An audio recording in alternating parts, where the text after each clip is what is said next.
নমস্কার বন্ধুরা, মিরাস কিচেন ডায়েরিতে আপনাদের সবাইকে স্বাগত। আমাদের আজকের রেসিপি অত্যন্ত লোভনীয় ব্রেড হালুয়া। এই হালুয়া স্বাদে ও গন্ধে অতুলনীয়। আসুন আমরা দেখে নিই ব্রেড হালুয়া বানাতে কী কী লাগছে।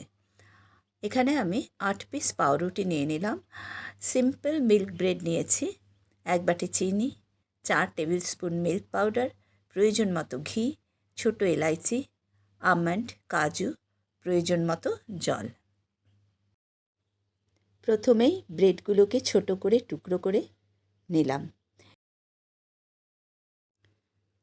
এবার গ্রাইন্ডার জারে ব্রেডগুলো দিয়ে এগুলো মিহি করে নেব। ফ্রেশ ব্রেড ক্রাম্ব তৈরি হয়ে গেল। গ্যাসে প্যান চাপিয়ে দিলাম, এতে 2 টেবিল স্পুন ঘি দিয়েছি।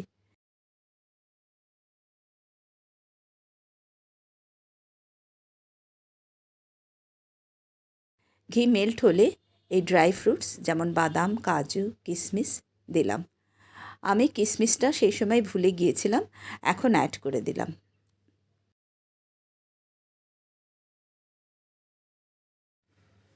ড্রাই ফ্রুটসগুলো ভাজা হয়ে গেছে, এবারে এটাকে অন্য পাত্রে তুলে রেখে দেব। এই ঘিয়ের মধ্যে আমি ব্রেড ক্রাম্বস দিয়ে মিডিয়াম ফ্লেমে ভেজে নেব। একটু সময় ধরে ভাজতে হবে।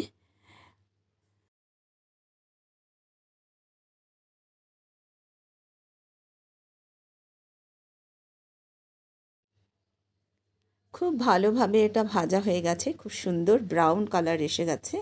এটাকে আমি আলাদা পাত্রে তুলে রাখব।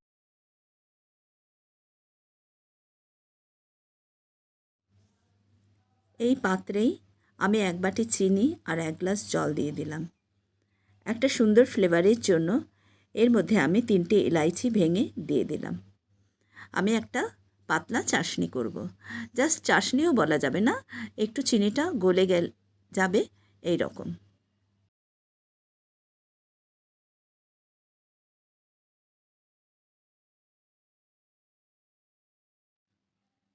চিনির শিরাটা ফুটতে শুরু করেছে। এর মধ্যে আমি ভাজা ব্রেড ক্রাম্বস দিয়ে ভালো করে মিক্স করব। অল্প আঁচে হালকাভাবে আমি এটাকে নাড়াচাড়া করব।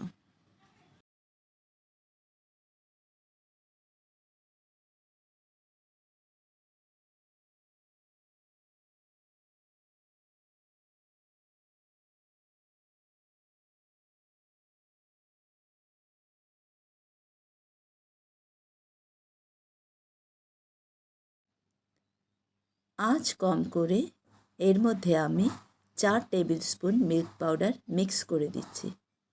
মিল্ক পাউডারের টেস্ট এর মধ্যে খুব ভালো লাগে।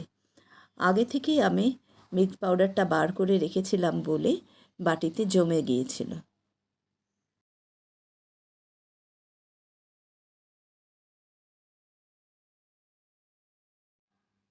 এই হালুয়াটা একদম লো মিডিয়াম ফ্লেমে করতে হবে, আঁচ বাড়িয়ে দিলে একেবারেই হবে না। এবার আমি এর মধ্যে আরও একটু ঘি মিক্স করে দিচ্ছি।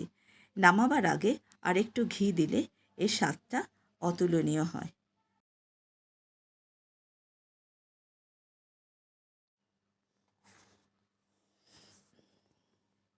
হালুয়াটা প্রায় রেডি হয়ে গেছে। এবার আমি এর মধ্যে ড্রাই ফ্রুটসগুলো ছড়িয়ে দেব আর ভালো করে মিক্স করে নামিয়ে নেব। হালুয়া সার্ভ করার জন্য তৈরি হয়ে গেছে।